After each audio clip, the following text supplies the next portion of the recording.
updated at 4:53 p.m. ET.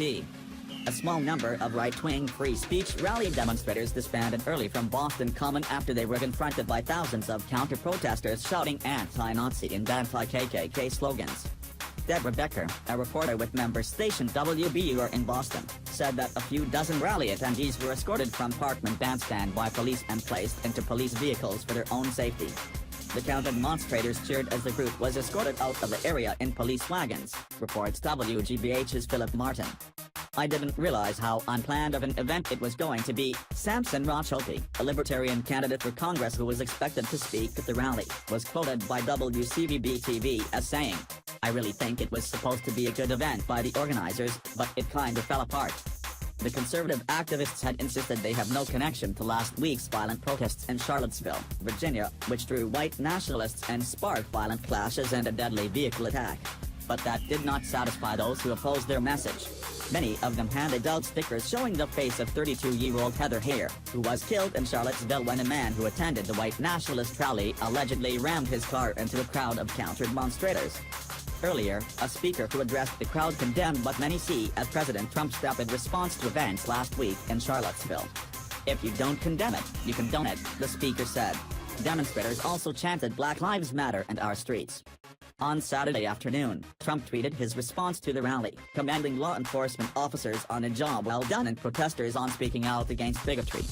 Some at the rally carried signs, among them, "Alt-right delete and the only thing we hate in Boston is the Yankees."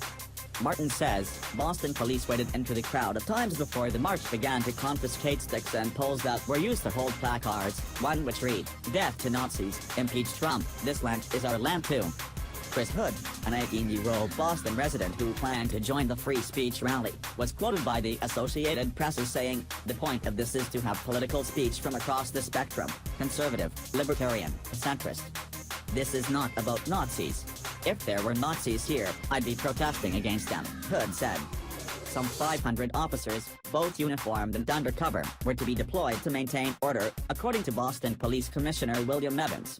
Massachusetts Governor Charlie Baker, a Republican, and Boston Mayor Marty Walsh, a Democrat, both had warned that extremist unrest in the city would not be tolerated.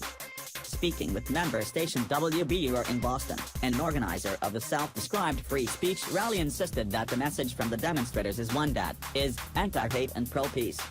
"I think we've taken pretty much every precaution, not only with Boston police, but with the other organizers, to make sure our message is clear," John Medler, of the Boston Free Speech Coalition, said ahead of Saturday's rally. WBUR reported Friday that a free speech rally in Boston in May drew not only more mainstream conservative activists, but also some of the same groups that caused violence in Charlottesville.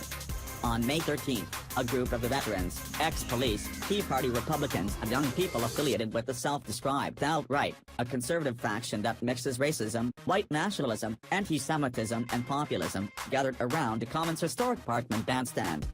Organizers claimed that they were honoring their First Amendment right to assemble and express radical viewpoints. But the event felt more like a small, right-wing rally than a celebration of the Constitution. For Saturday's rally, police banned signs on sticks and backpacks, although many were seen among the counter-protesters.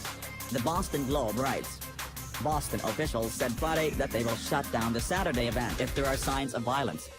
The courts have made it abundantly clear that they have the right to gather, no matter how repugnant their views are, said Mayor Martin J. Walsh. They don't have the right to create unsafe conditions, they must respect our city.